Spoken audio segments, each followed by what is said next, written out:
And welcome, ladies and gentlemen, to In the Nest, the Emmaus Athletic Sports Podcast. I'm your co-host, Shane Douglas, here with my other co-host, Matthew Tomlinson. I'm going to get it down. I feel like it's still a little off, but we'll get there. That's for sure. I think it's only take 27 or 29 or something. It didn't take that long. This is no, I'm saying like this is like In the Nest episode 29. Yeah, we'll have we got 29 more episodes to really try and at least. Maybe we'll do some practice runs, come down here just for fun. But Matt, how are you doing today, buddy? I'm good, Shane. How you doing? I'm well. Finals week here at Emmaus Bible College. It is finals week, so we have a lot of students that are just chilling or stressed about finals. You know, I'm thankful that. Were you ever? I don't have to remember about that anymore. I know. Yeah. Were you stressed over finals week? I think the very first semester I was, because it was so new. But then after that, it's like, it's either exam or paper or project. It's whatever. I never got stressed. Never. Finals week was like a holiday for me because it's like no class. Which is we nice. can chill, and I'm gonna get a grade regardless. And it is nice, like in the fall semester you get a study day, so you get a free day to study. Yeah. But which, by the way, that reel that Anna Caranda did for on nice. The Emmaus Bible College Instagram and Facebook page, that was really well done. It was. That was really cool. It was good. Whose idea was that? I mean, it's kind of a trend that been going on. It is a trend. But it was good. So it was good. But I didn't really do much during finals week other than take the test, and it was just relaxing. That's all I know. It was nice. Yeah, and once I got my finals, I was out. Christmas break, literally and figuratively. Christmas, I love Christmas. That's the one really nice thing about, especially here, is how long Christmas break is. Yeah, I mean, it's literally like it's Friday until January 10th when classes start back up. That's so long. I know, right? But I like that some people complain about our breaks as faculty and staff. Mm-hmm. Or us being on staff, but I guess not faculty because they get the breaks, but just being staff. I mean, our breaks are still pretty long as staff. Goodness, I remember like we'll go to family events, like especially on Rachel's side of the family. And everyone's like, oh, I got to go back to work tomorrow. I'm like, I still have 5 days off. Like, we get a whole week for Christmas. One of the many perks of working. We get 2 weeks for Thanksgiving. We get some. I don't know if we get anything off for Easter because it's on Sunday. Maybe one day. Maybe, but like still, it's just like it's super nice. You know, really nice. I mean, and then if you're on faculty or some staff, you get summer off. Yeah, student life, you get like your 10-month employee instead of 12-month, which is nice too, but it's whatever. Yeah. Anyways, well, we don't have too much of a long podcast. No, but lighter week for athletics. So. It's true. We'll recap some games that happened this past weekend, as well as some upcoming games before Christmas break, and then we also have. Well, technically, actually, they're after. Well, they're during Christmas break. Yeah, but I guess so. And then which is kind of funny, which is cool. A new thing we're doing with our men's basketball team that we're excited about. So what, during Christmas break? Yeah, that we're doing, like we're extending the semester a little bit long, like 4 days longer to go on. We'll touch on that. Trips, so we'll touch on that, and then after our discussion, we're gonna bring in Coach Philip Parker, the men's head basketball coach. Finally. To talk about the men's basketball season, mid-season interview. I believe you're going to be giving it, so I'll scooch on out of here. And thankfully, I will scooch on out of here because I have 10 minutes left in a Survivor episode, so I gotta watch that. Season 44. It's a good season. That's crazy. It's a good season. Season 44. You don't watch Survivor, do you? But I watched it the one season when there was a Cowboys football player that was on it. Okay, I think there's been a couple. If this is season 44, does that mean that Survivor is the longest? So they do two. They do two a year. Oh, 2 a year. So it's so it's only year 22. Pretty much. So The Simpsons still reigns as the longest 10-year TV show. Yeah. They started like sometime in 2000. Okay. I think maybe 2001 or 2000 they started with season 1. But they drop one usually in the fall, one in the spring. Right now we're in season 45, but I wanted to watch they did like a new era, so 41, 42, 43, 44. I watched all of them, of those 4, and now I just finished 44. They just announced a winner, which is really cool. It was a good season. If you watch Survivor, very fun. But we're not here to talk about the Survivor. Well, speaking of Survivor, shout out. That was the greatest Winterfest event theme that we've ever had. That was my freshman year. Survivor's a fun show. It was so good. I didn't have that. We had Narnia my freshman year. It was so good. I would love Survivor. I was on Coach Brown's team. Yeah? Yeah. And did you guys win? No, we came in like second. Winterfest is coming up end of January. Looking forward to hearing what the theme is, seeing what it is, and what the student union does with all of that. And speaking of Survivor, we have survived 5 episodes. We have survived 5 episodes. So and we're gonna survive a few more episodes. I'm surprised we made it past the Spotify raps too. I know. With your rap, man. I mean, at least there's not a blank space up there, so so we're good. But that was good. I'll give you a high five. That was good. I won't get flack for that comment. But it's all good. Bad. That was bad. That was bad. So let's talk about the games this past weekend, Matt. Yes. So this past weekend on Saturday, we played Free Lutheran Bible School. So we went up there earlier in the year and played them. The school that where Mitchell Lamar and Hannah Boyer came from. So I got to pull the score real quick. So girls played and they won. Our girls won. The Eagles. They won 53-20. Super good game. Super sad game. It was Abril Curvella's last game as a Mace Eagle. But she had a great game. She tied her career high and had 11 points. Hey, that's legit. And it was awesome. It's like Mamba. We're excited that she's graduating, but we're super sad that she's done with basketball. Yeah. So she's a mama. She's got better things going on. She does. So. But they also, we're losing Abril, but they're adding a couple more girls, which we're super excited about that semester. And then us guys played their guys again, and we won 78-33. So yeah. So another game. So it's hard because when you have games like this, we've seen that like when we go play Division II schools or Division I, like we've seen even some NCAA teams playing Division I of NCAA, and those games are just so hard when it's like the competition level is just and the gap is so wide where it's like, yes, you want to work on things to help get better, but sometimes it's just really hard. And I feel like, especially for us guys, like, yes, we won by 55 points, but honestly didn't play that good. Yeah. But at least we're consistent with some areas. So we've had a good week of practice so far on trying to build up on the things that we've been struggling in and improve, because there are some things. But is it too much to talk about that stuff on the podcast? Like, you don't want to give the enemy like the upper hand. The enemy. It's the enemy. You look at the stats, everything's the same. It's rebounds. Yeah. It's turnovers, and it's bad shooting percentage, which can all be fixable. So we just have to want to fix them. That's the thing. But I love the choice of words you're using. You're like very like descriptive without being descriptive. So it's just strange. Yeah, it's what everyone has to improve on. Obviously, you can't win if you don't shoot the ball well, and it's if you're giving up so many, like we're averaging like, giving the other team like 20 more possessions because of our turnovers and giving up offensive rebounds. So it's like, they're fixable, but at the same time, frustrating when you still have the same continuous mistakes against a quote bad team. So it opens, like, kind of talking to you a little bit about this. It opens my mind, and to reporters who have to like interview the players, the coaches after games. Excuse me. And like it's funny because it's like you can simply ask a question that is very broad, but like you were digging for a deep answer of, hey, how did you guys lose, or what can you do better? And basketball, like a lot of sports, that's is why a simple Greg Popovich sport. is so famous for it. So tell us how the game went. It was okay. Yeah. What do you got to work on? Basketball. How could you? What could you do better to guarantee a win next time? Make more baskets. Make more baskets. Make more baskets. Like, that's it. Like, in the words of our freshman Obadiah Moore, you got to put the ball in the basket more than the other team. It's so fun. Obi has the best one-liners on the team, and he says the funniest things. Like, we'll say like, all right, guys, like, what do we got to do in this situation? He's like, score the basketball. Like, Obi, you're so funny. It's like the Sunday school answer. Jesus. Yep. Jesus. Yeah.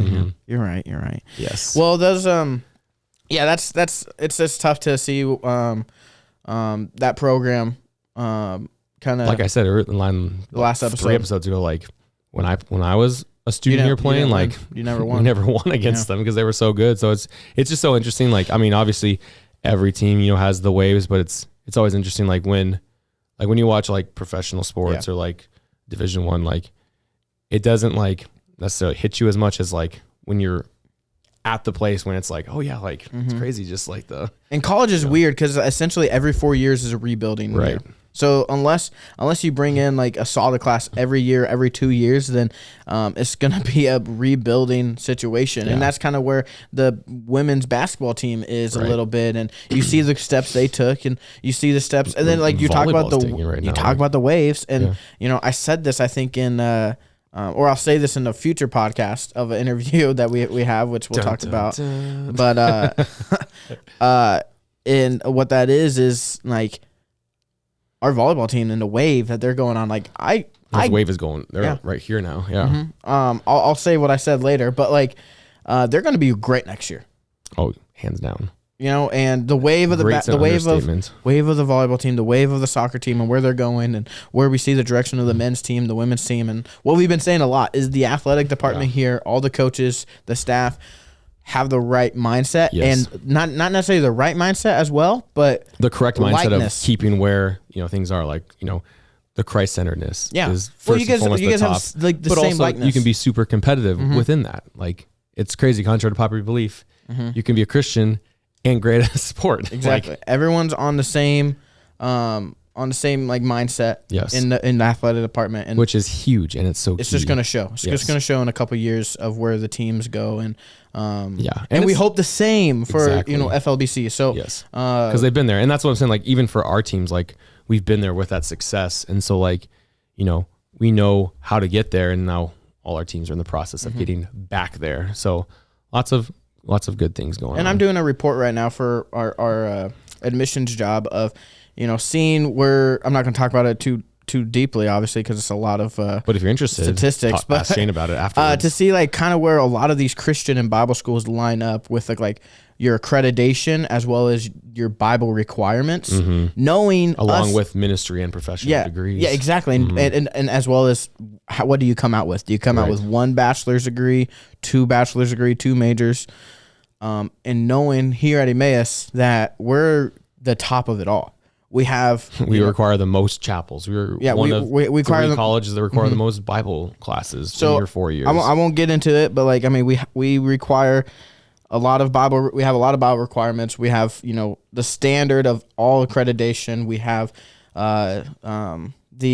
we have a professional and ministry programs, etc. You get 2 majors when you graduate. With all that said, and there are options for a dual degree with our 3+1. Yep. With all that said, it is awesome finding out about all these different schools around the nation, good Christian schools, good Bible schools that don't just have the name. There are a lot of good Christian schools, good Bible colleges out there. Yes, and they don't just because there's a lot that just have the name, and there are some that are doing it not necessarily the right way, but there are still, which is encouraging to hear you say that. Like there's still plenty out there that are doing it the right way. That they're keeping the main thing. And with those schools that keep the main thing, we only hope, and wish the best for them. Like all around, athletics, academics, community, the enrollment. Like we just want the best for those schools. Exactly. It's kind of like the interview I had with Zach Kirkman over at Faith. How like obviously we're Emmaus, they're Faith. Same with all these other schools. Like we're competitors. Yeah.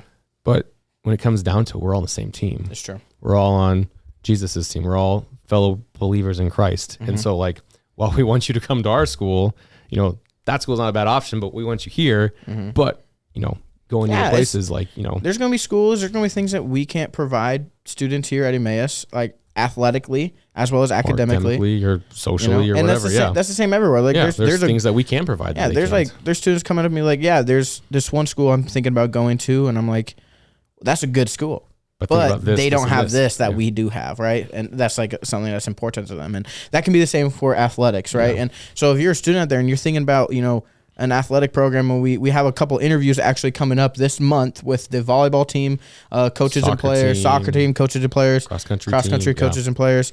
With that said, like we're going to hear from a lot of them of how Emmaus was not necessarily their first option, but it's where the Lord back now, they're like, this was the best option. Exactly. And they're thankful that the Lord led them here, opened the doors here, shut doors elsewhere, and they have not looked back. And a lot of them have only been here for a semester. Yeah. So or 3 semesters. Yeah. And I just want to like really dive more deep into those interviews with those students to hear more about it, because there's a lot of people out there that that don't know about Emmaus, or might just think. I mean, I was at another school before I came to Emmaus, and like I'm like, I love it here. Like I still love it here. I love to hear as a student. Like I'm so thankful for it. And it's like more people need to know about Emmaus and find out about how great it is here. Cause there's so many, like, praise the Lord for so many great things going on. I know. Both athletically, academically, spiritually. Like it's super encouraging. You don't judge a book by this cover. Look at the cover. It says Emmaus Bible College. Open it up, see what we got, and that goes for our athletic programs. And when you open it up, you look more into it,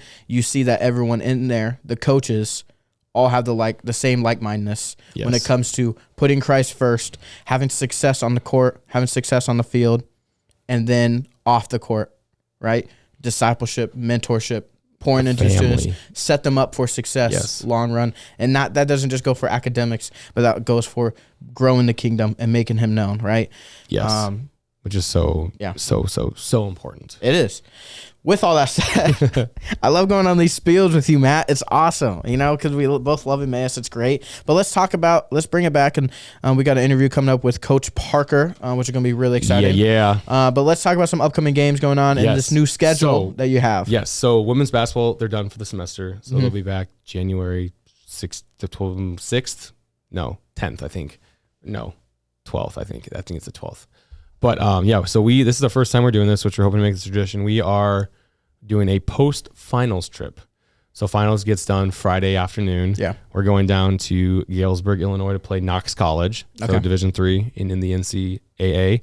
And then coming back to campus. And on Sunday, we're leaving for Michigan, where we're going to stop in Chicago, take the team to a G League game, which is going to be a lot of fun. What G League? And then the Windy City Bulls. Okay, cool. And they're playing whatever the Mad City, whatever Detroit's Mad G League team it is. Kendrick Lamar. Right. And then we're going to Michigan, to Grand Rapids, to go play Grace Christian, and then on Monday, and then Great Lakes on Tuesday, or vice versa. And then you're going to make a trip, aren't you, to Canada? That'll be at regionals. Because they're also hosting regionals. Okay. So we're doing that, and then I think on the way back, a bunch of guys are going to fly to Chicago, so that'll be nice. We'll drop them off, then we'll come back to Dubuque. So kind of a fun post-finals tradition, just time to be together, and that will be exciting. Have some games, but also have some team bonding and team building activities and stuff like that. Do you guys take two buses, two vans? Yeah, it'll probably be either two. It'll probably be the Transit and the Sienna, would be my guess. And then who drives, you and Coach P? Yeah, I usually drive the Transit. He drives the Sienna.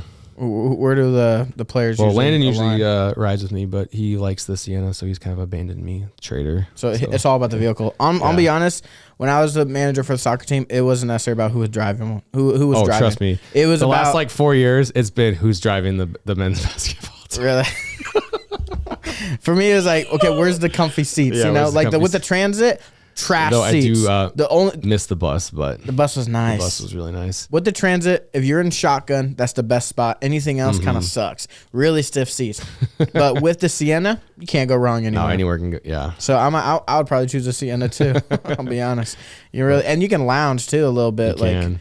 There's a lot of leg room. It could fit 6 people, and then obviously I think the last trip when I drove the Transit to Moody, there were 9 of us in there. Are you required to drive the Transit? Why are you pinned in for the Transit? Usually we play rock, paper, scissors, and then whoever wins takes the Sienna. So I just made that up. But do you enjoy driving the Coach P's in the back, everyone? But do you enjoy the?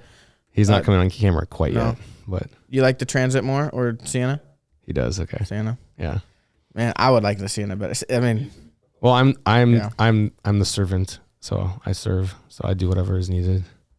Yes. You're such a sweet guy. Yes. So sweet. It's what any good assistant coach will do. It's always fun finding out. Should do. It's always fun finding out where the players lie. Yeah. And whose side they take. Like if you and Coach Parker ever got into I'm not going to say what year fight. It was, but Coach Parker was not the coach. But we had.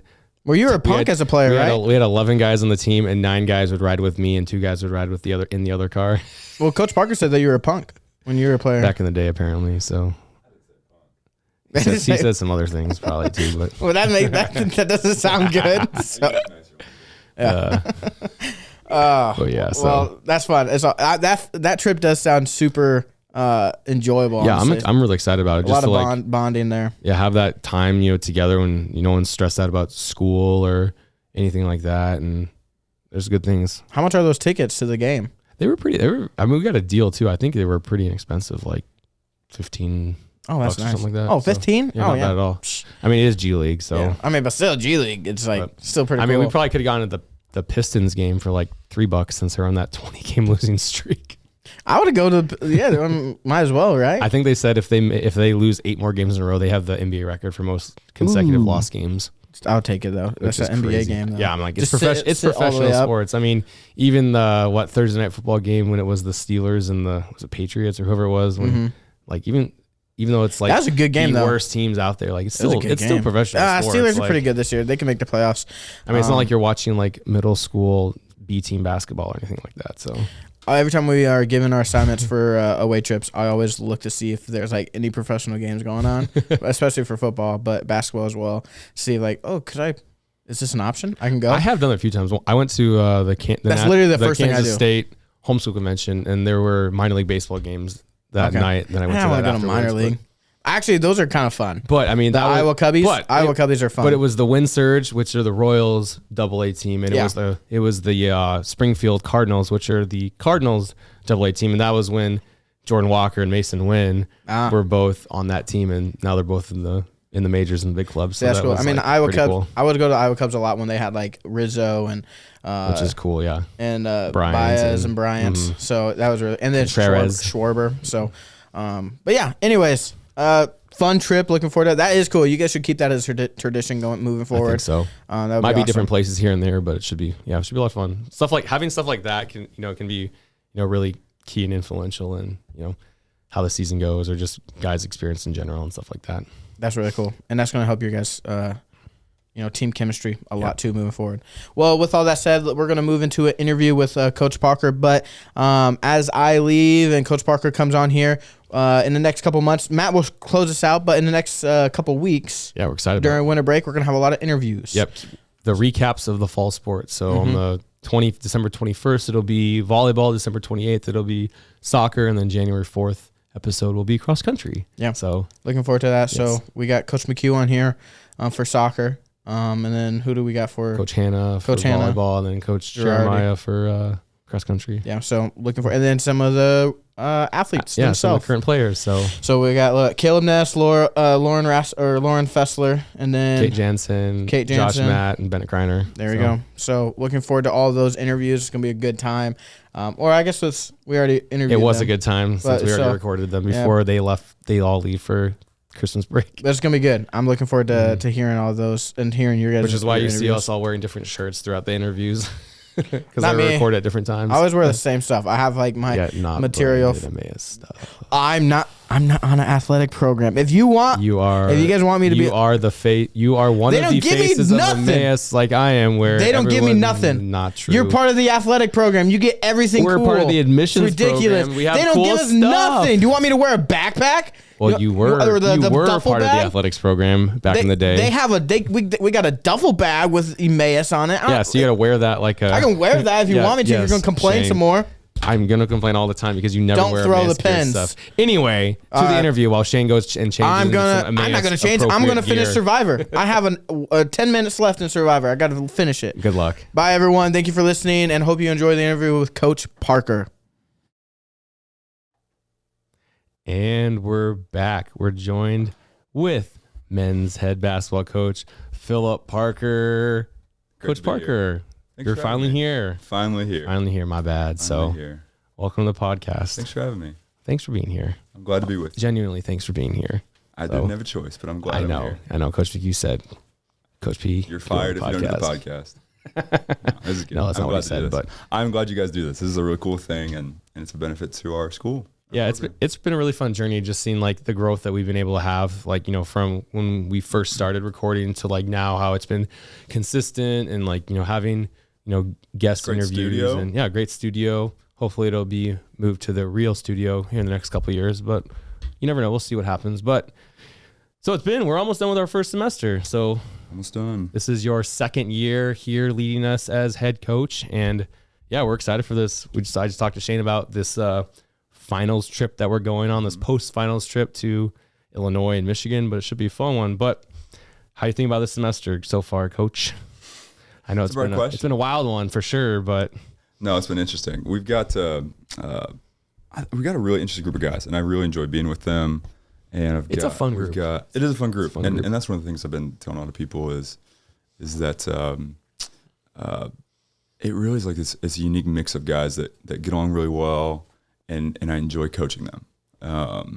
And so that's been really fun for me. It's been like refreshing, I think, for both of us. Yeah, definitely. Just in the fact that there's like this good mix of older guys with some leadership and some younger guys who fit in really well. And there's just like this good camaraderie that we have just kind of built into the program. And so, yes, so that's been encouraging. And obviously having a big part of this too is just having other adults or older adults as well. And so having you and Dylan and now and Kevin kind of join our program has been huge for me, just because I need your support. Well, having someone like, Kevin helping us has been, it's been huge. It really has been. And it's been really cool because, like, I mean, we have 4 seniors on the team, and an Emmaus men's basketball team hasn't had 4 seniors in probably 15 or 20 years. Like, and the fact we've had, Jake and Seth are both 4-year seniors, and then Zach and Quan are 3-year seniors that have played. And so, like, having that experience, like, it helps a lot, but, it's just cool to see, guys, fight throughout their entire time here and can stick it out, continue doing it, graduating, getting a degree, and still being a part of the program and something great that's happening. So, and it's not normal anymore. No, so especially at our level. Like, I mean, I always joke, like, at the really big, like Duke and North Carolina, they're all like one and dones. But honestly, sometimes at our level, it's really like that, because especially like with programs, or like some guys might just come in for the 1-year Bible certificate or go on afterwards. So it's like, it's nice having consistency of, guys that want to be here, that are sticking it out for 2, 3, 4 years, and not just, taking this as a next step and then jumping on to the next thing, which, is good for some guys and can work out, but it's also nice when. You can't build a program if you don't have guys that have to stick around. Right. So, it's been a blessing to have those guys and having them for 2 years now, and or Zach for 1 year, but having the other guys for 2 years.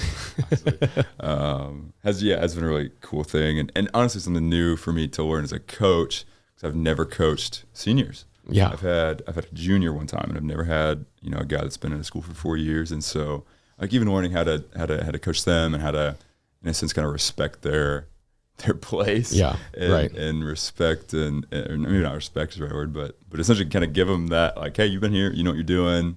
I'll give you a little bit of leeway on something. Like, you're familiar with the environment, with the teams we play. Like, I'll consider listening to you. That's been fun. That has been. It's been really good. And I think, like, this year, it's just been really cool to see. Like, obviously, like, with this being, last year was your first year you came in, and then this year with, similar but almost a different team, and like just being able to build, establish last year like the rebuilding of the foundation, and this year building even more upon that to kind of build this program where we want it to be, and just following you and just seeing like the guys that we bring in with recruiting, and kind of how we establish our identity and who we want to be, because every school is different with who they want to be, but just how we've been able to do that has been really encouraging, and seeing like where we can go is like, it's really exciting. It's really exciting. Is that a question? Sorry. No, it can be a question, but it was more of a statement. But no, it's a good thing. It's a really cool thing. And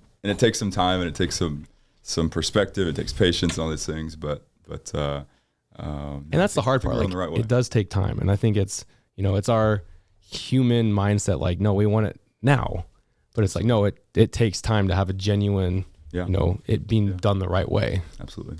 And so, we're trying to take those steps now to kind of think of. What do we need to do now to be who we want to be?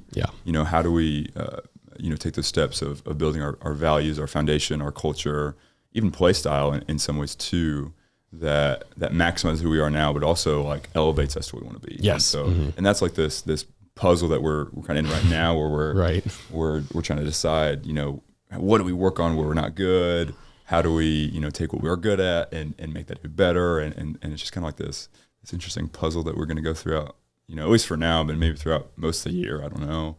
But no, I think we have the guys to do it, and the guys have been really flexible, and they've been really, gracious with, I think, us. Which I think shows just, how, good they are as, people and as players, that they've been able to adapt to the changes or the different tweaks. And I mean, that speaks a lot for them too. Absolutely. Because we, I make a lot of mistakes, and you make a mistake or two every once in a while, and a lot. No, not really, but like, yeah, we do, and I try to be open about those things, and just having guys that are okay with that, and then guys that we're working really hard to be better for them, and they're patient with us is huge. Yes, big deal. And I think that's something that's so great at our level. I've been here, my whole time. You've 700 years. Right. You've been through, founded the school at Calvary. You were head coach at Spurgeon for 3 years, and this is your second year here at Emmaus. And just like, the environments of the three institutions of just being able to be, you're not just a coach. You're like a life coach. You're almost like you have a pastoral hat with the guys that we're mentoring them. We're not just wanting them to be great basketball players. I mean, we do want them to be great basketball players. We also want them to be great leaders, great husbands one day, great, friends in the student body and stuff like that. Absolutely. And is that, that's something that clearly shows with your love for coaching is how much you love your players and want what's best for them. And that's where I was actually having this conversation. Were you in this conversation earlier? I don't remember. Yeah, Luke and I were in it. So okay. I came in halfway through the conversation. Yeah. So basically, it's like this idea of really so much what we do is just counseling. And it's just walking with these guys through life. And what we were talking about earlier was I was talking about how I need to coach because it pushes me spiritually. Mm-hmm. And if I'm not, in a position where I have to pour in other people, and obviously like my family's a big deal, and that has changed too. But having to like have guys come in my office and bring up real issues and real life issues and spiritual issues, and me realizing like, oh, this is purely if I'm walking with the Lord in the way I should be, then I'm going to be a better coach. And if I'm not a good coach. Mm-hmm. It really is. It's 1-to-1. And so, just really relying on the Lord and nothing. I'm not that special and I'm not that talented, but relying on the Lord to use me and use my mistakes and the dumb things I say pretty much every practice every day, and just hopefully you trust in the Lord to use that for His will is in a way it's kind of scary, but it's also like it's enlightening too. It takes off some of that burden. And it's like I feel like like the challenge of that, like knowing like I have to be I can't just talk the talk. Like I have to walk the walk. I have to be in the Word. I have to be in mentorship. I have to be absolutely at church. I have to be serving in order to be able to do that in this environment, because you can't be like, well, what's your spiritual life look like if what I'm saying is broken because I'm not doing what I'm saying, what I'm telling them to do. And it's just like, it's just fake. It is. Yeah. And you can't be fake. I mean, there's like, I know we've talked about how like, especially at like secular schools, like usually the coaches are like the worst people because, that's all they do. And then there's no one to pour into them, but, being able to do that, like, having that, the coaching hat on, opens up so much more opportunities to be there for the guys because there's that trust there. Absolutely. And, they would rather go to one of us than, like a teacher or an RA or their friends, because we built that trust through one, because we spend countless hours outside and inside the gym. And I think that's just been one of my favorite things about, what we do, why we do it is for the guys and to raise that next generation of leaders and godly men, because it's just so important. Yeah. And that's why like having Kevin as a character coach on our team and having, other guys that have been pointing to me and you is just so important for us because, we're obviously not that old, right? And we need more wisdom and having, godly older men like that to help us help our guys, is one of the most important things and one of the best things that's happened, to me and obviously having, I need to pitch my wife too. She told me not to mention her, but even having like my wife and her being so patient with me. Who also is a coach. Also is a coach. Mm-hmm. The most attractive coach I've ever seen. But yeah, just even having her like being really supportive and being really patient with me and like that really is, some of the things I've learned, the short tenure of my career, is like, it really is like, it's your administration will determine your success and your family and your wife. No, it really is. Like if you have your spouse's support of like, I know that this is something you love and I want to support you through it and help you along with doing this, what you love. Like, I mean, that's so great. Like you can tell like when coaches don't have that at home and it's like I really feel for them because coaching is something they love, but when they're pulled different directions, like that is so hard. Yeah, it's hard to do because it really is like it's not your life, it's not your identity, but it really is like kind of all encompassing because it is sharing your life and it is sharing everything you know and everything about you with a bunch of guys, and which is an incredible thing. Yeah, which I'm so thankful that Tasha's so supportive of it and Rachel's so supportive of it because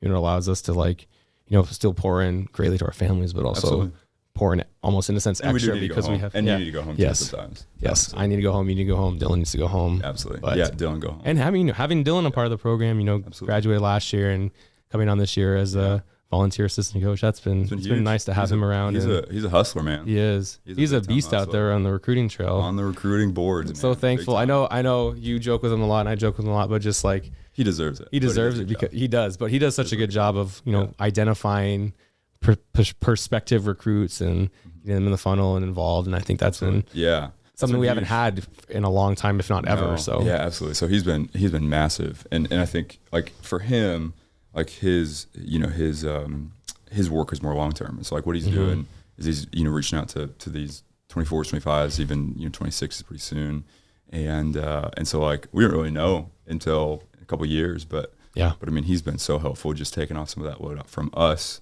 Obviously I'm a dinosaur and don't have Twitter, and so have him being on Twitter is huge, or Instagram. I'm a double dinosaur.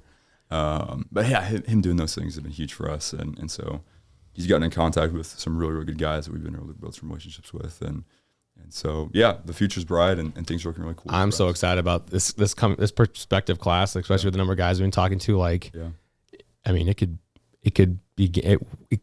will be a game changer next year, and just of the excitement, and just been really cool to see like how so thankful for how much the Lord has blessed this program, and like from last year and the difficulties we had last year, the way we finished, and I don't remember last year. Yeah, I know. I blame Coach Sanders, but but how we've been able to do this year, like obviously we're not where we want to be this year, but I don't remember last year because of the Barrett being born. That's true. What I don't remember. Yes. It wasn't traumatic. Yes, you made me coach games. I know, but like shout out Barrett. Yelling at you in the hospital. I know, right? Quit blitzing ball screens. That's crazy. It's crazy that he's won. Don't hedge those. I remember that actually. I remember reading my phone at halftime, like, oh boy. No, I'm just kidding. This is tough. I think, and I also like that too. Like, that just puts such a different perspective on like, like especially like assistant coaches, like, because I remember like speaking to Coach Sanders, because like when he said like there was one game where the ref kicked him out, and didn't you have to? I lost it. I lost the game. But you had to take over and coach. And I think, and like when Barrett was born, and then I had to coach that Maranatha game, and like I think it's just like it's almost like it gives a whole nother like mindset to the assistant coach. Like I have to be ready at any time. Like we all have to be ready in time. We can't just be like, oh, I just show up to practice and be like, okay, I'm gonna help you in this area, but I'm gonna sit back over here. But it's like no, you gotta be. You have to be there because you never know when like. Literally, you're gonna get thrown right in, and you want to be at your best to support you, but also to support the guys and show that you care, and you're not there just to hang out and have a good time. But and that's where you're such a blessing to me, and Dylan is such a blessing, and Kevin too, because you guys are so invested. And there's, I've worked with some really great guys and great coaches, but they just haven't been able to be around as much as you guys are, and just being able to like start handing things off to you. And letting you run with some things is such a like an encouragement to me, and it really helps us as a program and as guys, learn how to take coaching from you because they don't want to hear from me all the time. Right. They're tired of my voice. Or it's not like, oh, he's just a token coach. He doesn't know what he's talking about. Yeah, absolutely, like that. absolutely, and that's huge. And so, it's just really just the program is going to be great, and we're going to be really good, and we are doing some great things even this year. But a lot of that is really because you and Dylan and Kevin and the work that's been going on even in the past, even before I got here. And so, it just shows the confidence we have in you and where the direction that we're going in the program. You have confidence in me? Yes. What? Yes. Okay. Surprise. I know. No, you're good. Dude. But no, I mean it's just so true because like I mean, none of us would have this excitement or this. Support of the program if we didn't value it or appreciate the time that we all had, because it's actually kind of nice having a non-Emmaus, because all three of us played here. Kind of like an outcast a little bit. But also in the same environment, because I mean, we did a lot of stuff against each other back in the day. So, did. But you weren't. What did Shane call you earlier? He said something about a punk or something. Oh, you weren't a punk. You're probably really nice. I was obnoxious, I guess. just had this bad memory of you for some reason. Yeah, now it's Coach Sanders' fault. It's a good memory. Yeah, who would have thought you're sitting on the bench at Calvary? How many? You need an episodes without Coach Sanders signed pretty soon, right? Which he's gonna be mad at me that. Oh, Philip's on the podcast before I was. I'm sitting in Zach Kirkman's chair. I know we're gonna have the trifecta of Calvary people on the podcast when he gets on. Zach Kirkman sat in this chair. What a blessing to my life. Seriously, it is. But no, he talked about. Did you watch the podcast? I actually did. I probably shouldn't have. Yeah, he talked about you on it. I don't believe it. Actually, we both talked about you on it. Don't believe anything he says. But no, I love Zach, and he's doing some good things over there. But oh my gosh, he makes me feel self-conscious. He's so good. He's so good at his job. He does a really good job with them. He does. And I'm just trying to live up to him now. We'll see what happens, but but going back to it, like it's just so great, having like what Shane and I talked about a little bit ago, like in the first half of the podcast, of just like every head coach here at Emmaus is on the same page of like where we want, like what we want athletics as a whole to look like, and we want our individual teams to look like, and then just the support of all the different assistant coaches of like, because if we're coaching in this environment, like you're not coaching in an environment like this just to like jump to the next thing or just because, I just want to, like, you want to coach, but also like there's so much more that goes on here, and it's just so cool to see, like, you want to really coach. You really want to coach. You have to really invest in people. Yes, which is so cool to see people like Vicky Denny at Bob Jones, who's been there for 30 years, or Coach Lamb at Ozark. Coach Fincham, who's been at Faith since 2002, 2004. Coach Afridi's at Central for so many years, and like you're not there just to coach, like you're there to do everything, and you're not going to be there unless you believe or support in what's going on at the institution. And so that's what's so encouraging. Like there's a lot of young coaches here, and the future of having long lasting coaches is really exciting, because you can establish that foundation, establish your core, and just keep going. Which is even more than that. It's the people that hire those coaches. Yes. Like that's really where it starts. And so having an administration that's supportive, and Coach McHugh, who's been super kind to us. Coach McHugh has been a game changer, and he's the other guy too that's been really kind of pouring into our program and helping me think through things and telling me to stop doing dumb things. When I'm like, hey, I wish I'd do this, and he's like, nah, I wouldn't do that. And I'm like, oh, that's probably a good idea. I probably don't want to do that. But it really starts at the top, just of President Boom and Dean Chavez and Chris and all these guys that are really just investing in us. And and it's been so cool to see, because like when I play, like you can tell. And Chad and fundraising and enrollment. And how much. And obviously all the other. And, the support of even like Mr. Kunjman with academics, and seeing the professors and their support. Like, but like even like, I mean, it has changed. Like Emmaus, how they viewed athletics has changed so much positive since even when I played. I believe it. And it's just been so encouraging. Like in a sense, like I'm a little jealous, because like, just the entire school like embodies. You play in practice? You shouldn't be jealous. Right. Whatever. But shoot in practice. I do shoot in practice. But like just from like where we were, I know. Well, sometimes we have to do it for our rebounding drills. That's true. That's when I shoot, is when it's for rebounding drills. But just like the growth in the support that athletics here at Emmaus has had in these last 10 to 15 years has just been astronomical. And it's so cool to see, like, the value of sports, and just like, the tool that it can be for ministry and spreading. Like sports is a universal language, and it opens up so many opportunities to, witness to other people, or, spread the gospel because of a sport. And it's been so cool just to see, our team embody that, and, looking at like the maybe upcoming mission trips in a couple of years for some of our teams. And I think like, it's just been really cool to see that. I'm so thankful for, like you said, for the people that are in the higher administrative positions, and the value that they see, and the encouragement and the support. Where you see them at the games. Yeah. You see them walking by practice and watching for a little bit, because they're genuinely excited about what's going on. I know. President Boom asked me about the game or the team a lot. Almost scares me. I guess I was like, what if I might make a mistake? PTSD. But jeez. But no, so it is a real cool thing, and it's been. But yeah, like you said, like it's not like they're, so tell me about like what are you doing? It's like, no, they're genuinely interested, because they're supportive and they're excited about what's going on. Yeah, they want to be supportive and not I don't know what the other opposite of that would be. Right. Unsupportive, I guess. But yeah, like we said, there's there's a lot of really good things going on here at Emmaus, but especially specifically the men's basketball program and just the direction that we're going and the, you know, environment that we're building. And hey, you know, you guys out there that want to be a part of it, you know, we would love to talk to you and learn more about you and get to know you and see if this would be a good fit for you guys. And if this is something you want to do, because it's gonna be a minute where we're gonna take everything by storm. It's gonna be crazy. It's gonna be like that. Yeah. That'd be cool. No, we're going in a cool direction. Yeah. I'm excited. I'm very excited. Excited to go on the journey with you. I'm excited. Thanks for letting me be on the journey with you. Yes. Well, I couldn't get rid of you. That's true. But I don't want to. Yeah. You're like, oh, I have to come from Emmaus and talk to Matt. Dang it. You're built into the program. You're like our floor. We can't you're there. We just got our floor redone this summer. So yes. Consistent, steady, pretty, all these things. But excited for our Christmas party on Saturday with the team. So it'll be great. It'll be fun. But Coach Parker, thanks for finally being on the podcast. We're glad that you're here and here as an Emmaus Eagle, even though you were here, even though you won basically every time that you coached against us. I think I beat you once. Maybe once or twice.